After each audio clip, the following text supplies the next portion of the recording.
Rušavale se civilizacije, padale imperije, nagonila prazna pisma i alfabeti.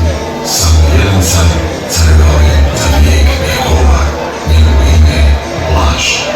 I u ratu se sve lade, u broju bili, silovani, rasipani, sve se lade.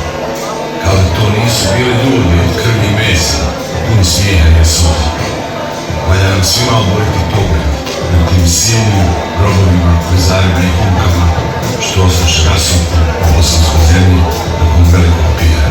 I tražiti oprost ne samo zbog toga što su oni živote izgubili bez ikakvog smisla, već i zato što se prema njima danas odnosimo kao prema posebnoj vrsti robe. Argument zgodnom za prekrajanje istorije, glavnim nacima vrijednih hollywoodskih filmskih pokušaja.